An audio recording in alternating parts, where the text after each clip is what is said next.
He was 13 years old, and the entire world stopped to listen. One song, one voice, one kid from the Washington Heights housing projects who broke barriers nobody knew existed. Then everyone spent the rest of his life trying to destroy him. This is the story of Frankie Lymon and the Teenagers, and why his death matters more than his fame. Born December 30th, 1942, in Washington Heights, New York City, Frankie Lymon was already singing gospel in his father's church when he met four teenagers at Edward W. Stitt Junior High School. They called themselves the Premiers. According to the Rock and Roll Hall of Fame archives, they were just kids singing doo-wop under the streetlights on 165th in Amsterdam. No major label, no grand plan, just neighborhood kids with voices that fit together like puzzle pieces.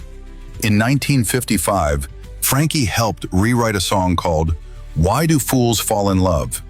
The audition with George Goldner's G Records arrived, but on the day they were supposed to perform, Herman Santiago, the original lead, fell ill.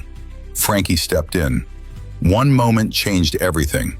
Released in 1956, "Why Do Fools Fall in Love" became #1 on the R&B charts and topped the British pop charts. According to AllMusic and music historians, Frankie Lymon became the first black teenage pop star in American history. At 13, he was 13 years old, and teenage girls across America were screaming his name. By the end of 1956, Frankie and the Teenagers were arguably the most popular band in the nation. They appeared on The Ed Sullivan Show, American Bandstand, Alan Freed's rock and roll television specials. In one appearance, Frankie danced with a white girl on live television. The network had to shut down the entire show because Southern affiliates couldn't handle what they were seeing. A black child dancing with a white child. During segregation, it was considered dangerous. Between 1956 and 1957, they released 5 more singles. 3 reached the pop charts. They were untouchable. They were changing the sound of America. They were also being systematically destroyed. According to court documents in the 1998 film of the same name, record label owner George Goldner claimed authorship rights to "Why Do Fools Fall in Love?"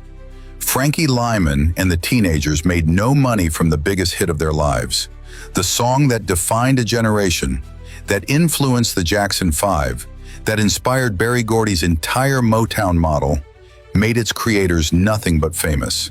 By 1957, Goldner pulled Frankie out of the group to pursue a solo career. The label split up a hit band to maximize profit. Frankie's voice was changing. He was 14. His childhood was gone.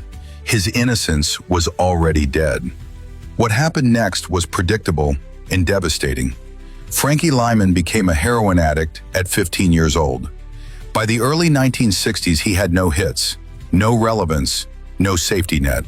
The industry that had used him had discarded him. On February 27, 1968, Frankie Lymon was found dead in his grandmother's bathroom in the same Washington Heights apartment where he'd grown up. Heroin overdose. He was 25 years old. He never got to be an adult. He never got to be a person. He was only ever allowed to be a voice. And then, when that voice changed, he was allowed to be nothing. His last 2 songs, "I'm Sorry" and "Sea Breeze," recorded for Big Apple Records before his death, were released later that year. Nobody heard them. By then, Frankie Lymon was a tragedy, not a star. In 1993, 35 years after his death, Frankie Lymon and the Teenagers were inducted into the Rock and Roll Hall of Fame. By then, his contribution had been rewritten so many times that other members of the Teenagers had to fight in court in the 1990s just to prove they'd written the song. According to federal court records, a judge ruled that Lymon hadn't even written "Why Do Fools Fall in Love?" Another member had. The corruption went that deep. Listen to the song. It's been covered by Diana Ross, the Beach Boys, the Diamonds. It's in every movie about the 1950s. It's timeless. Generations of musicians built their careers on the template Frankie Lymon created, before he was old enough to drive. But Frankie? Frankie died broke, addicted, forgotten by the industry that had torn him apart. This Black History Month, we don't just celebrate Frankie Lymon's voice. We remember what happens when systems profit off youth, genius, and vulnerability.